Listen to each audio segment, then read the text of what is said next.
نبی صلی اللہ علیہ وسلم جب مکہ سے ہجرت کر کے مدینے کی طرف جا رہے تھے تو مشرکین مکہ نے پیچھے سے لوگوں کو لالچ دیا، انعام کا لالچ دیا کہ جو کوئی آدمی اللہ کے نبی کو پکڑ کے لائے گا یا ابو بکر صدیق کو پکڑ کے لائے گا ہم اس کو اتنے اونٹ دیں گے، اتنے گھوڑے دیں گے۔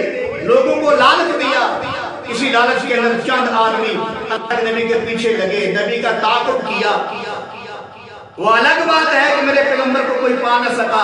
میرے عزیز بھائی، جس نبی کو جس کو بھی اللہ بچانا چاہتا ہے دنیا کی کوئی طاقت اس کو پکڑ نہیں سکتی۔ ایسے اور بھی بہت سے لوگ ہیں نبی کو پکڑنے کے لیے انعام لینے کے لالچ میں۔ ایسے ہی ایک آدمی تھا جس کا نام تھا بریدہ اسلمی۔ یہ بھی 70 گھوڑ سوار کو ساتھ لے کر اللہ کے نبی کا اس نے پیچھا کیا، تعاقب کیا تاکہ میں نبی کو پکڑ کر مشرکین مکہ سے انعام وصول کر سکوں۔ جب یہ بریدہ اسلمی اپنے 70 گھوڑ سواروں کو ساتھ لے کر نبی کے قریب پہنچا، میرے نبی نے پوچھا تمہارا نام کیا ہے؟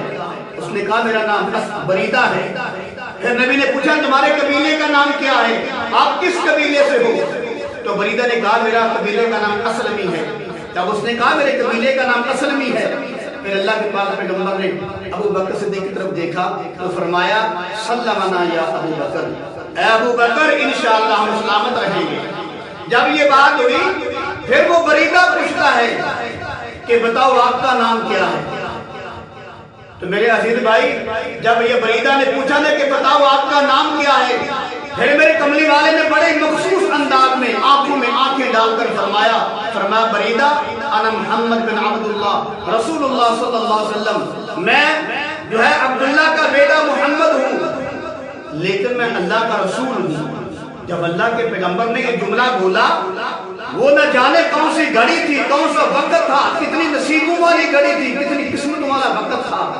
وہ بریدہ کی قسمت جاگ اٹھی، اللہ نے بریدہ کے دل میں نور ایمان جو ہے اس کی شمع روشن کر دی۔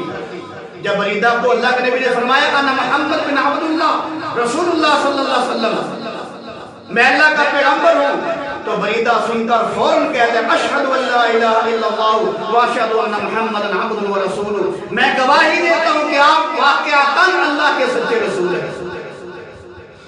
بریدہ کا یہ جملہ بولنا تھا، اس کے ساتھ 70 گھوڑ سوار تھے، سارے کے سارے کلمہ پڑھ کے مسلمان ہو جاتے ہیں۔ پھر بریدہ آگے ہو کر عرض کرتا ہے یا رسول اللہ صلی اللہ علیہ وسلم، آپ مدینے جا رہے ہیں، جب آپ مدینے داخل ہوں آپ کے پاس ایک جھنڈا ہونا چاہیے۔ نبی صلی اللہ علیہ وسلم نے بریدہ کی بات سن کر اپنی ہی پگڑی مبارک اتاری اور ایک نیزہ دیا اور نیزے کے اوپر پگڑی مبارک کو ایسے لٹکا دیا، کہا آگے آگے چلو اور یہ جھنڈے کے طور پر تم استعمال کرو۔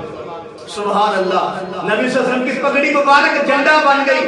بریدہ اصل میں ایسے جھنڈا لے کر آگے آگے جا رہا تھا اور اپنی زبان سے یہ کہہ رہا تھا وہ آئے جن کے آنے کی زمانے کو ضرورت تھی، وہ آئے جن کی آمد کے لیے بے چین فطرت تھی، وہ آئے نغمہ دبول میں جن کا ترانہ تھا، وہ آئے گریہ یقول میں جن کا فسانہ تھا، وہ آئے جن کی خاطر مختلف تھی وادی بطحا، وہ آئے جن کے قدموں کے لیے کعبہ ترستا تھا، وہ آئے جن کو حق نے گود کی خلوت میں پالا تھا، وہ آئے جن کے دم سے عرش اعظم پر اجالا تھا۔